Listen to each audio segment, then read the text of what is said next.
avanzar porque tenemos un tema muy interesante que abordar a continuación. Hoy nos acompaña la abogada Yeris Nielsen, socia y abogada de BDS Asesores. Y vamos a tratar un tema bien interesante: contratos y derechos laborales de personas extranjeras. Así que si eres una persona extranjera laborando en Panamá, seguramente este tema te va a interesar y bastante. Ya hemos conversado con la abogada, así que es un gusto tenerla nuevamente acá. Buenas tardes. Buenas tardes, Magdiel. Muchísimas gracias por el espacio, como siempre agradecida con Radio Ancom por permitirnos compartir con la audiencia algo de nuestra experiencia y conocimientos en materia laboral. Por supuesto que sí, Panamá es un país que tiene muchísima presencia extranjera, pese a que tampoco somos una gran población. Un porcentaje importante de esta es de otra nacionalidad y muchos, por supuesto, trabajan en Panamá. Empezando por entender qué dice nuestro código laboral con respecto al tema de los trabajos, porque estoy seguro de que es una de las cosas que más debate genera, porque sabemos que hay muchísimo también proteccionismo para ciertas profesiones, pero al mismo tiempo el tema de los permisos y demás son algunas de las cosas que causan muchísimas dudas. Correcto. Sí, en efecto, en Panamá pues se da mucho la migración, especialmente la migración en temas laborales. Tenemos muchos trabajadores extranjeros que laboren pues en diferentes empresas, lo que obviamente nos permite tener, digamos, ese intercambio cultural y de conocimientos que definitivamente es muy valioso para el desarrollo económico de nuestro país. Ahora bien, en efecto, hay regulaciones que los extranjeros, tanto los extranjeros como los empleadores de estos extranjeros, tienen que cumplir para poder contratar legalmente a este personal. Y partimos por comentar que, de hecho, nuestra Constitución Nacional establece una protección para la mano de obra panameña. Entonces, permite que las empresas contraten personal extranjero siempre que no disminuyan las condiciones de vida de los panameños. Y con base en esa norma de la Constitución, entonces el Código de Trabajo establece que para poder contratar personas extranjeras se tiene que tramitar un permiso de trabajo en el Ministerio de Trabajo. Ahora bien, son dos trámites para que estén claros las personas que nos están escuchando. Realmente son dos trámites que básicamente tienen que hacer, o generalmente son dos. Uno, que es ante el Servicio Nacional de Migración, que es para poder residir legalmente en Panamá, para poder vivir legalmente en Panamá, pero para poder trabajar tienes que hacer otro trámite, y ese trámite es en el Ministerio de Trabajo. El Ministerio de Trabajo te emite un carnet que permite a las personas poder trabajar legalmente en una empresa. Ojo, esta es una norma, estamos hablando específicamente del artículo 17 del Código de Trabajo, es el que habla en general del permiso de trabajo que deben tramitar las empresas y los trabajadores extranjeros, y es una norma que data de 1972. O sea, estamos hablando de hace muchísimos años. Esta norma no ha sido tocada, esta norma se mantiene vigente y es una norma que contemplaba unos cuantos tipos de permisos de trabajo. Sin embargo, con el tiempo y con el pasar de los años, el Ministerio de Trabajo ha regulado diferentes tipos de permisos de trabajo que no necesariamente están contempladas en el Código de Trabajo, pero pues existe esa posibilidad de tramitar una serie de permisos de trabajo, los cuales pues el extranjero en particular o la empresa que desee tramitarle el permiso de trabajo a su personal, pues tiene que asesorarse con un experto en la materia para conocer cuál es el permiso de trabajo que le aplica a esa persona que desean contratar. A ver, esto de que el porcentaje, yo tenía entendido que era como un 10% y demás. ¿Eso está estipulado dentro del código laboral?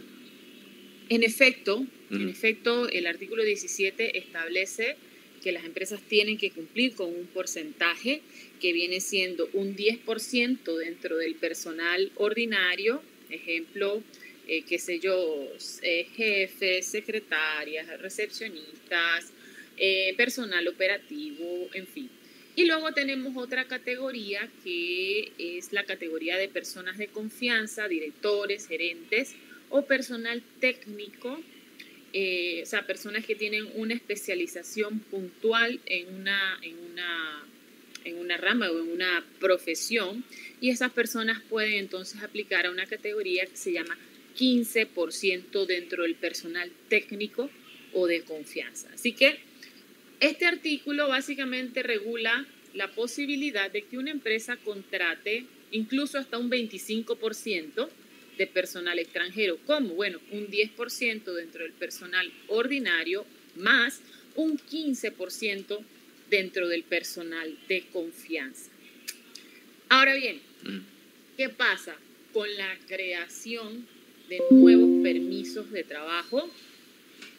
Lo que pasó fue que se crearon nuevos permisos en los que no se limitaba esos porcentajes, en los que las empresas podían contratar a ese personal sin necesidad de verificar si estaban dentro del porcentaje de 10 o de 15%. Ejemplo de este tipo de casos son los famosos permisos de trabajo de crisol de razas o razones humanitarias, que muchísimos extranjeros en Panamá tienen ese tipo de permisos de trabajo. ¿Qué pasa con esos permisos de trabajo?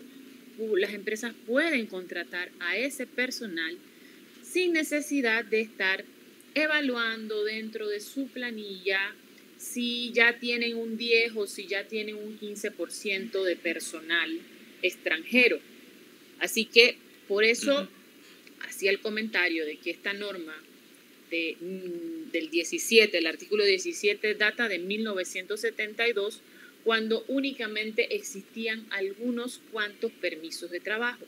Esta norma no se ha modificado, sin embargo, pues han surgido nuevos decretos emitidos por el Ministerio de Trabajo en el que ha dado la apertura para que incluso se extienda, por así decirlo, ese 10 o ese 15%. Claro. Otros casos particulares que te puedo comentar de contrataciones que se pueden hacer sin necesidad de verificar si están en el 10 o el 15% son, por ejemplo, los permisos de trabajo de extranjero profesional o los permisos de trabajo de país amigo. Sin embargo, es importante aclarar que estos decretos que regulaban los permisos de trabajo sufrieron una modificación hace aproximadamente 2 años. Entonces, ¿qué ocurrió? Antes de hace 2 años, antes del 2023, los extranjeros podían acceder a estos permisos de trabajo de país amigo, de extranjero profesional, de crisol de razas, sin tener que estar sujetos a un porcentaje de 10 o 15%. Del 2023 para acá, que se da una modificación en los decretos, entonces ahora sí se tienen que cumplir esos porcentajes. Este es un tema que puede resultar bastante complejo y por eso siempre la recomendación es asesorarse con expertos, pero no solo expertos en la materia migratoria, sino también en la materia laboral, porque eso tiene que ir muy de la mano.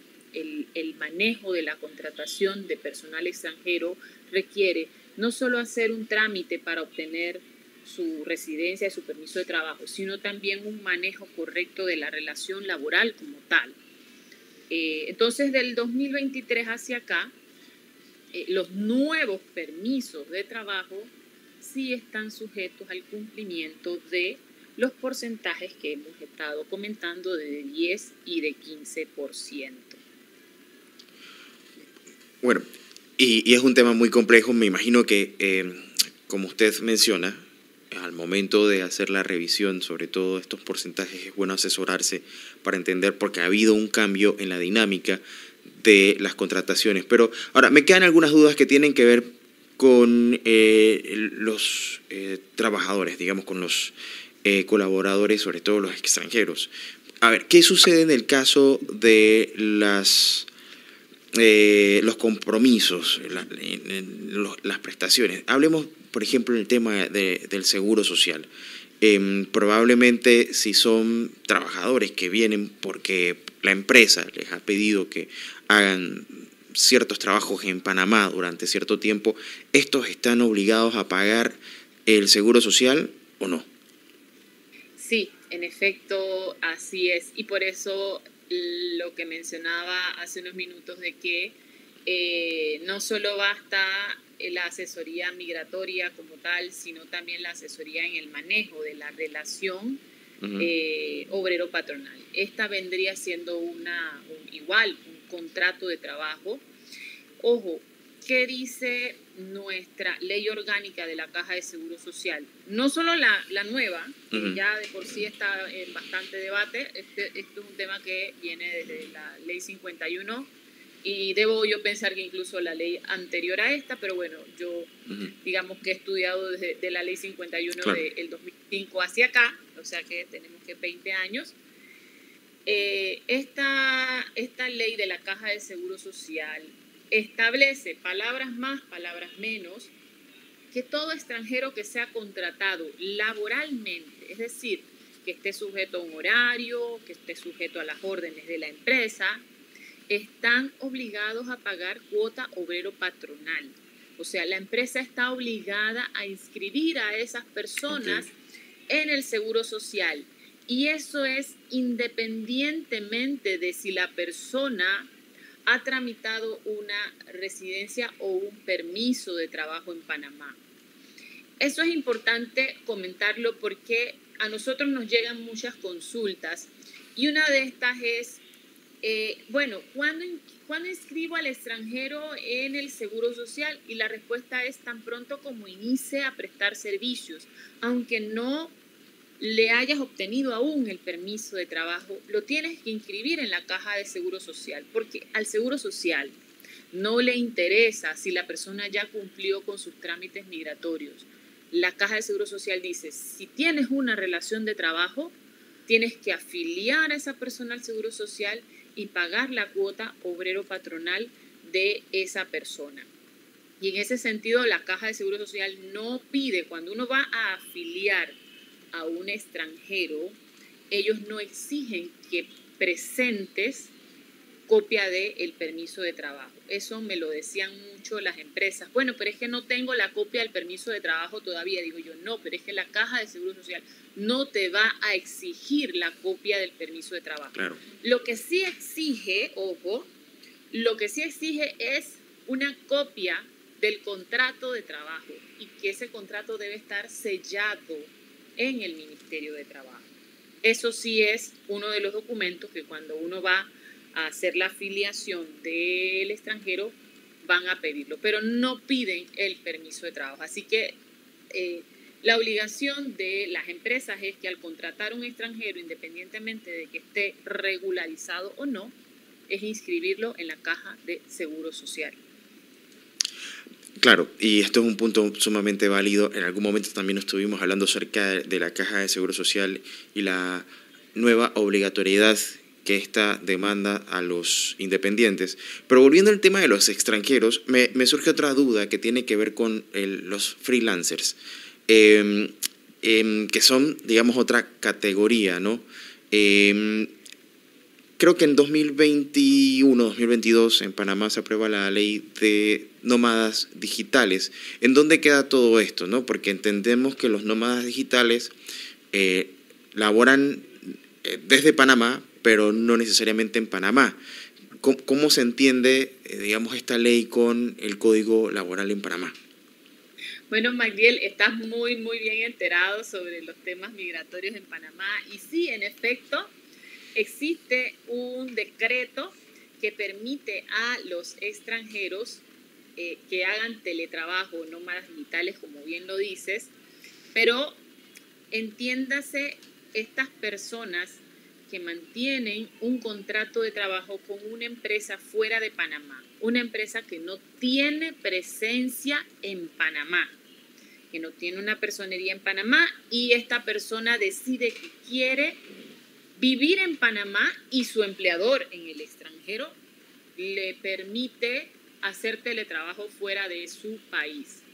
Para esos casos, nuestra legislación migratoria creó esta residencia para que esas personas puedan venir a Panamá y trabajar desde Panamá y tramitar una residencia que le va a permitir vivir en Panamá hasta 9 meses. Lo puede igual renovar por 9 meses más, pero tienen un periodo específico. Pero ¿qué pasa? Esa persona no puede hacer labores locales.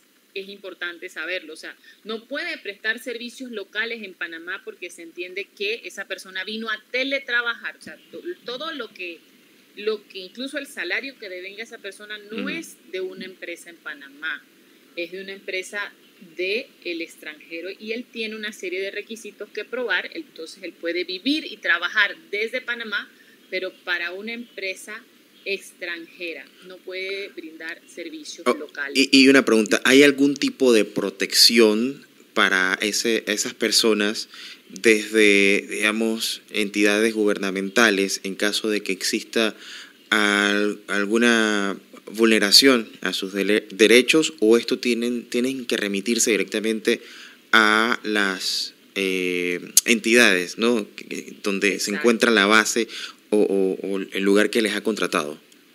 Comprendida totalmente. Esta relación de trabajo no se regiría por la legislación laboral de Panamá. Esta relación se rige por la normativa de su país de origen. Entonces, en ese entendido, la persona no podría incluso reclamar desde Panamá a una empresa en el extranjero, porque esa empresa, claro, al estar registrada en Panamá, pues no podría presentar un reclamo judicial desde el punto de vista laboral, no lo podría hacer en Panamá. Entonces, de hecho, Panamá es de los pocos países de Centroamérica que tienen esa residencia. El otro que la tiene es Costa Rica. Costa Rica tiene también regulada la residencia para nómadas digitales. Panamá y Costa Rica las tienen reguladas, pero los demás países no las tienen reguladas.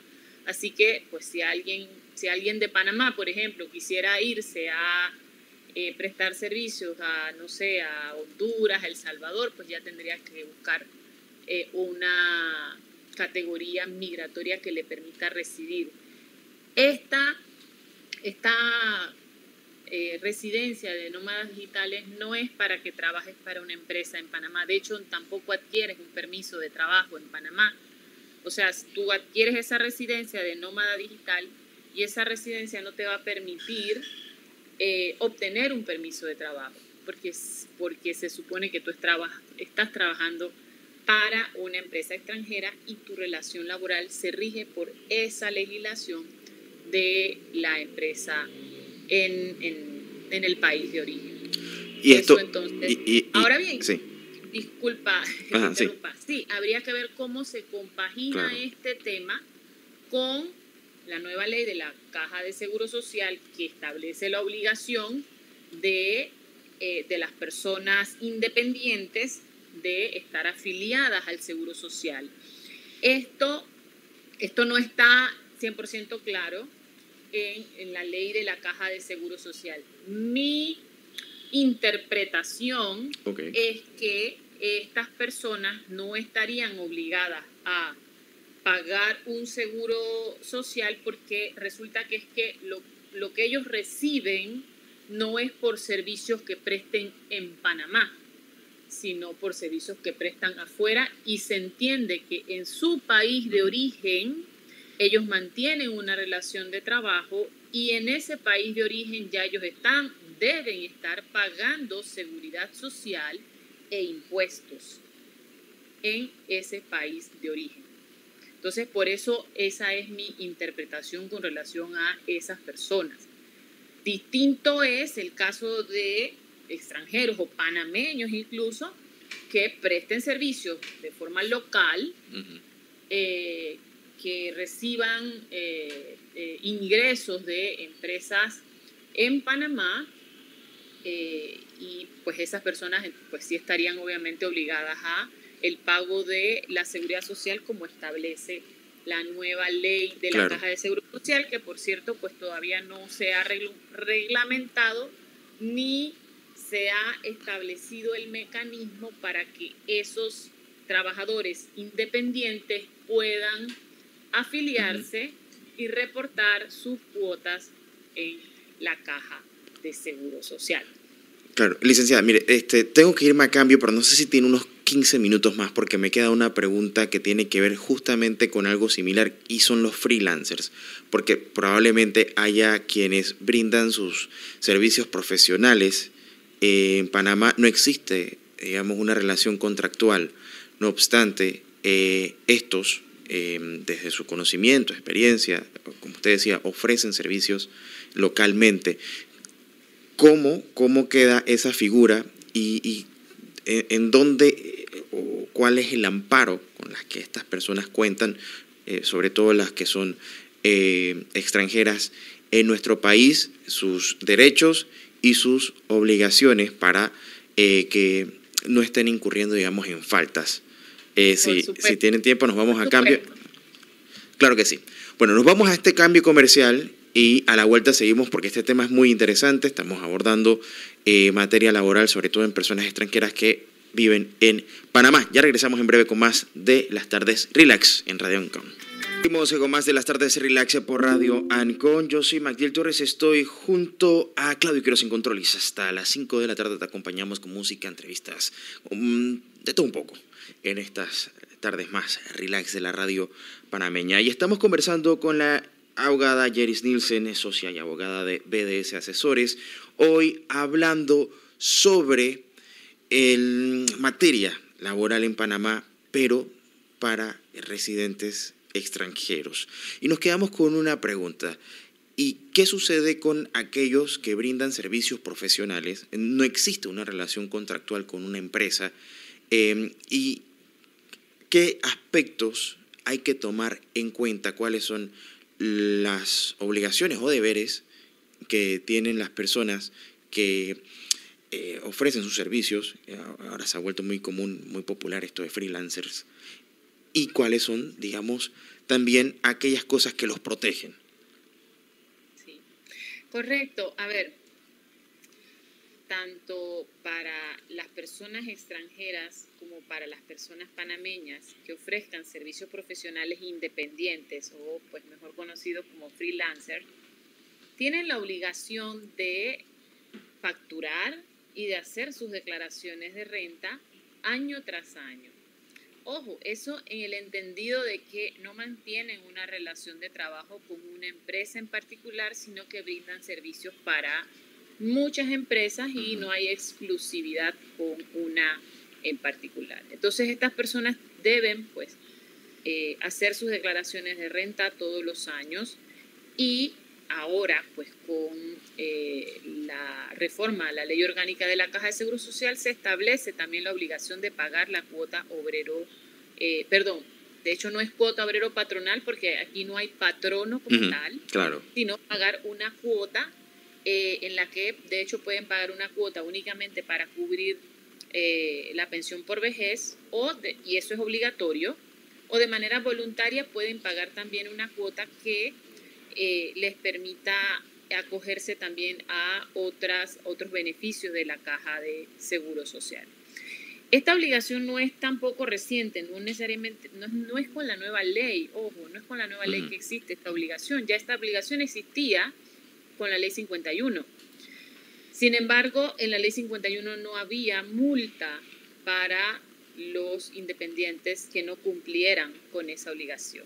Entonces, por eso, de alguna manera, pues se ha hecho un poquito más de divulgación a esa obligación de las personas independientes de afiliarse y de pagar seguridad social. Ahora bien, un tema que quería pues traer a colación con relación a los extranjeros es el caso de las prestaciones laborales de los extranjeros. Llámese personas que sí mantienen una relación de trabajo con una empresa y están incluso en la seguridad social y tienen una relación formal de trabajo. En materia de prestaciones laborales, que los consultabas antes de la pauta, hay un criterio uniforme por parte de los tribunales laborales de que a estas personas, tengan o no un permiso de trabajo, les corresponden las prestaciones de vacaciones y 13º mes. Es decir, un trabajador extranjero que inicia relación laboral con una empresa, y cuando hablo de iniciar relación laboral no necesariamente me refiero a tener un contrato de trabajo formal, porque las relaciones laborales pueden empezar también de manera verbal, ¿ve? Así que siempre que una persona inicie labores para una empresa y esté sujeta a un horario de trabajo y esa tarea que realiza en esa empresa o esas labores que realiza sean su principal fuente de ingreso, en esa medida hay una relación de trabajo, independientemente si está en la Caja de Seguro Social, independientemente de si hay un contrato de trabajo escrito. Esas personas tienen derecho a vacaciones y 13º mes. Entonces, las personas pueden hacer reclamos por esas prestaciones. ¿Qué hay otras prestaciones que podrían estar en discusión, en duda, como por ejemplo una prima de antigüedad o una indemnización por un despido injustificado? Estas sí son prestaciones que están en duda por lo siguiente. Por un lado, la prima de antigüedad está condicionada a que la relación laboral sea indefinida. Toda persona contratada por tiempo definido no tiene derecho a prima de antigüedad. Sin embargo, toda persona que mantenga una relación indefinida, que mantenga una relación en el tiempo, tiene derecho a una prima de antigüedad. ¿Qué pasa con los extranjeros? Regularmente su relación de trabajo está sujeta a la existencia de un permiso. Claro, una autorización. que justo esa pregunta iba a hacerle. ¿Qué pasa cuando muchos a lo mejor no cuentan ya con un permiso vigente o lo están tramitando? ¿Qué sucede en esos casos? Sí, en efecto, los permisos de trabajo, por lo menos la mayoría de los permisos de trabajo son temporales. Aunque los puedas renovar varias veces, lo cierto es que te lo dan, dependiendo del caso, por 1 año, por 2 años o por 3 años. En pocos casos los dan indefinidos. La mayoría son temporales. Y en esa medida, nuestros jueces laborales han considerado que los trabajadores extranjeros no pueden mantener una relación laboral indefinida porque la legalidad de esa relación está sujeta a la existencia de un permiso de trabajo temporal. Así que por eso hemos tenido casos en los que un extranjero que tiene varios años de estar trabajando en una empresa y cuando termina definitivamente esa relación, quieren reclamar la prima de antigüedad, considerando que han tenido una relación indefinida. Sin embargo, pues muchos jueces laborales han determinado que no tienen derecho a prima de antigüedad.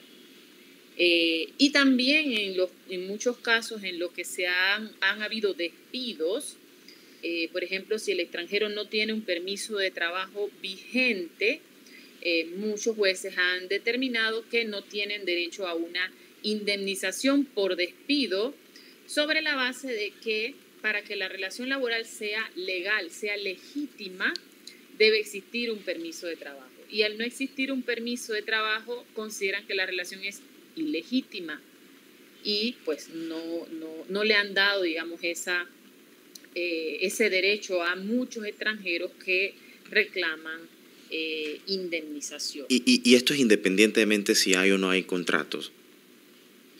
Sí, esto es independiente si hay o no contratos. Ojo, hay muchos extranjeros que como sus permisos de trabajo no están sujetos a la existencia de un trabajo como tal, pues no han requerido tener un contrato de trabajo.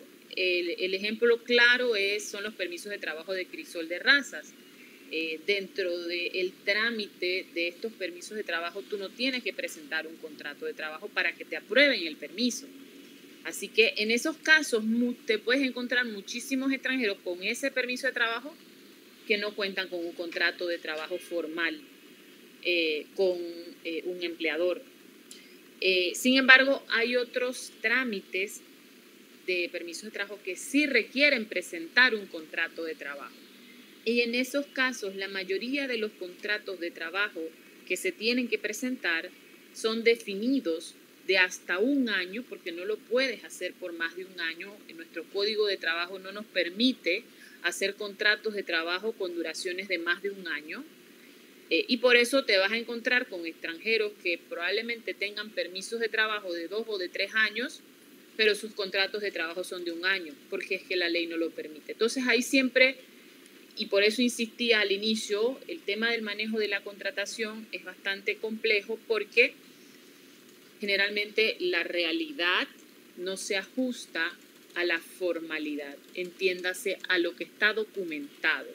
Usted puede contratar un extranjero y usted probablemente no tiene la intención de contratarlo solo por un año. Usted quiere contratarlo de manera indefinida. Sin embargo, por ley, tienes que contratarlo por un año porque es que nuestra legislación dice que ellos necesitan un permiso de trabajo. Ese permiso de trabajo resulta que es un permiso temporal y cuando usted le lleva el contrato al Ministerio de Trabajo para sellarlo, el ministerio le va a preguntar, deme el permiso de trabajo. Si el permiso de trabajo es de 2 o 3 años, ellos van a verificar que el contrato no sea mayor de un año y que la vigencia de esa relación de trabajo, de ese contrato, esté dentro del permiso de trabajo. Es decir, yo no podría hoy, por ejemplo, ir con un contrato que diga que la relación empieza hoy, 19 de mayo, y resulta que la persona todavía no tiene un permiso de trabajo aprobado, que probablemente lo va a tener dentro de un mes, pero el ministerio no me va a permitir sellar ese contrato porque no hay un permiso de trabajo de por medio.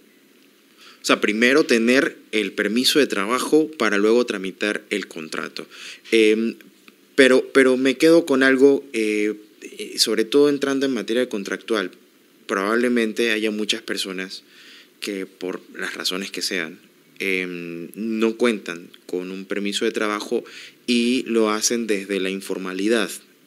Y usted mencionaba algún aspecto, ¿no?, importante a considerar. Al no existir contrato todavía se mantienen vigentes algunos derechos, sobre todo como las vacaciones y el 13º mes. ¿Cómo hace esa persona que al no tener contrato, no haber firmado ningún papel, esta persona necesita sí o sí tener el permiso de trabajo para exigir, digamos, que se cumpla con este beneficio? Ok. No requiere tener un permiso de trabajo para poder reclamar estos derechos, llámese vacaciones y 13º mes. Ok. Pueden ir al Ministerio de Trabajo y presentar ante conciliación individual, se llama el departamento, pueden pedir una citación para esa empresa que los contrató y que no les pagó esas prestaciones laborales que son consideradas derechos adquiridos. O sea, nosotros lo llamamos como derechos irrenunciables de todo trabajador. Así que sí pueden hacer reclamos aunque no tengan un permiso de trabajo vigente. Así que pues definitivamente sí hay derechos. El salario también es uno de esos derechos irrenunciables. Así que son básicamente 3 los que podemos mencionar. Tienen derecho a el salario, a las vacaciones y al 13º mes, independientemente que tengan o no un permiso de trabajo. Usted mencionaba que hay algunas características que se toman en cuenta, porque ¿cuál sería la diferencia entre el brindar servicios profesionales o el tener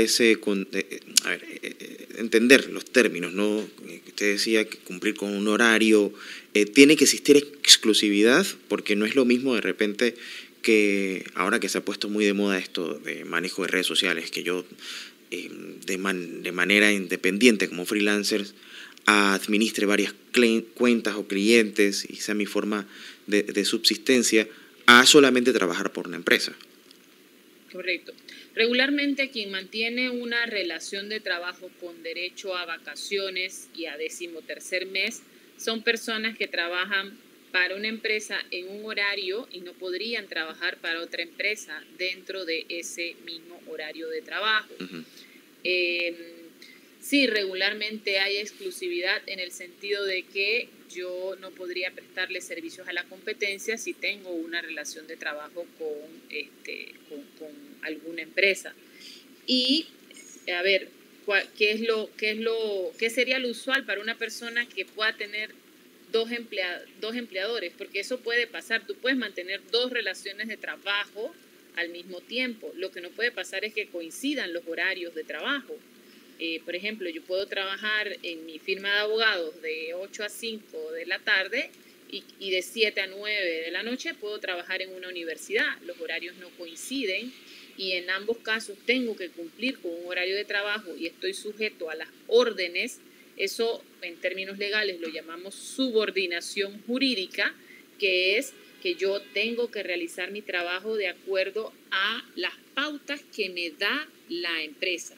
Y que si no la realizo de acuerdo a las pautas que me da la empresa, entonces me pueden sancionar disciplinariamente, hacerme llamados de atención, verbal, escrito, incluso hasta una suspensión sin goce de salario y bueno, finalmente incluso hasta un despido justificado.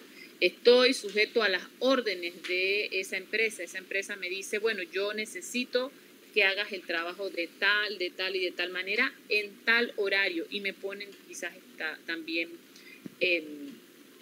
plazos que debo cumplir para cada uno de las tareas que debo realizar en la empresa.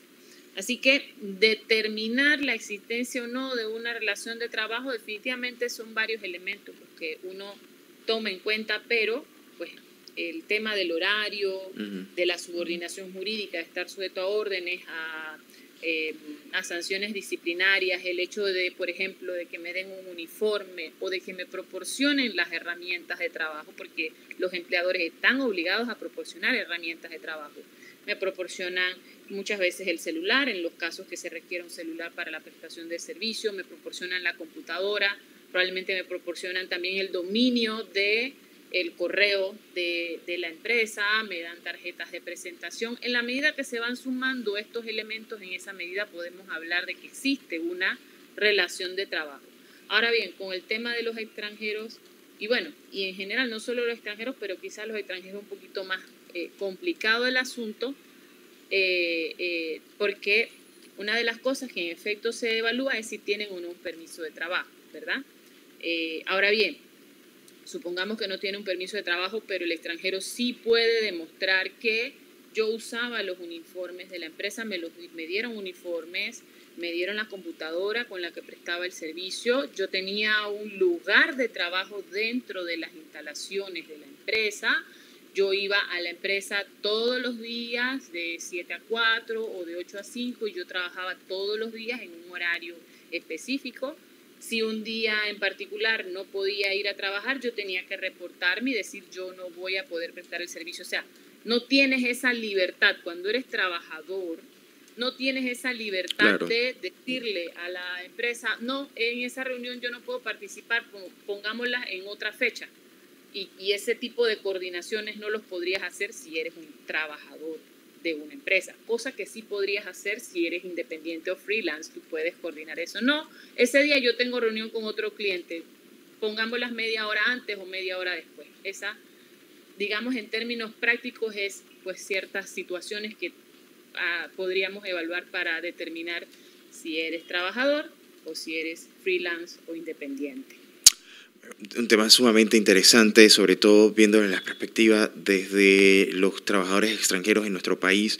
Me quedan algunas dudas muy breves. La primera es si existe algún tipo de sanción por prestar servicios o trabajar sin tener un permiso de trabajo. Y la segunda, yo sé que es más amplia, pero tiene que ver con las profesiones que están, digamos, restringidas, ¿no? En el ejercicio. Y va por la misma línea de las sanciones. ¿Existe algún tipo? ¿Y quién las recibe? ¿Si el que contrata o el que brinda el servicio? A ver, regularmente las sanciones las recibe la empresa que contrata. Uh-huh. Y las sanciones van de $500 a $15,000 y en algunos casos incluso hasta podría haber una cancelación del aviso de operaciones de la empresa. Y esas multas son por cada trabajador extranjero. Si te hacen una inspección, si a ti como empresa te hacen una inspección y te encuentran 2 trabajadores extranjeros sin permiso de trabajo, la primera vez te pueden aplicar una multa de $1,000. Tienes 2 trabajadores, pues son $500 por cada uno. Si van una segunda vez y te encuentran nuevamente otros 2 trabajadores sin permiso de trabajo, entonces serían $1,000 por cada uno, o sea, son $2,000 de multa. Una tercera vez, esperemos que no sea el caso, pero serían $15,000 independientemente de la cantidad de extranjeros que tengas sin permiso de trabajo. Y ya una cuarta vez incluso hasta te pueden suspender o cancelar el aviso de operaciones. Así que las multas regularmente que fija el Ministerio de Trabajo son para las empresas, no para el trabajador, no para el extranjero. Ahora bien, en la otra pregunta que me hacías era en relación a las profesiones reservadas para panameños. A ver, hay una lista grande de profesiones reservadas para panameños, no me las sé ahorita mismo de memoria, pero te puedo comentar que, por ejemplo, abogados, la profesión de abogacía está reservada para panameños, la de dentistas, todo lo que tenga, muchos temas que tienen que ver con la medicina, o sea, los médicos en general, enfermería, ese tipo de profesiones están reservadas para panameños, tienen una legislación especial cada una de estas profesiones.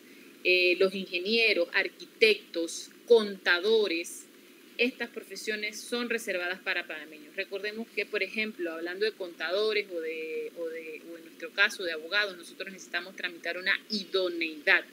Y dentro de los requisitos para adquirir esa idoneidad está el hecho de ser panameño. Ojo, panameño por nacimiento o naturalizado. Naturalizado, claro. O sea, una vez se naturaliza la persona extranjera, ya recibe todos los... Ya.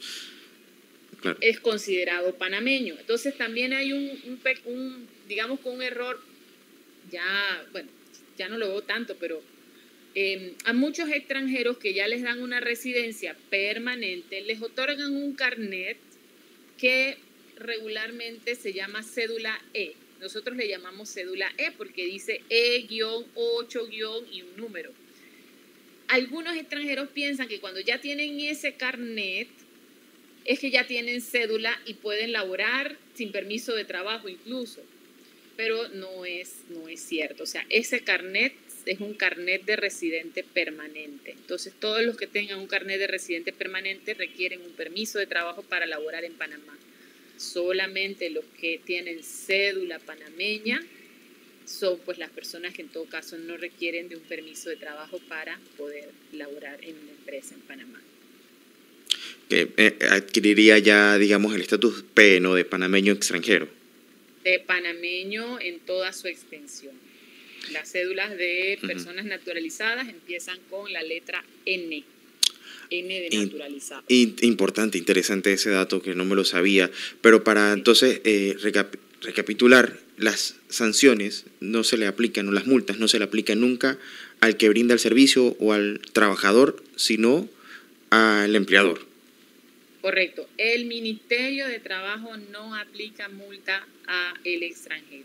Ojo, hay otras instituciones que sí podrían aplicar multa, como por ejemplo el Servicio Nacional de Migración. Claro.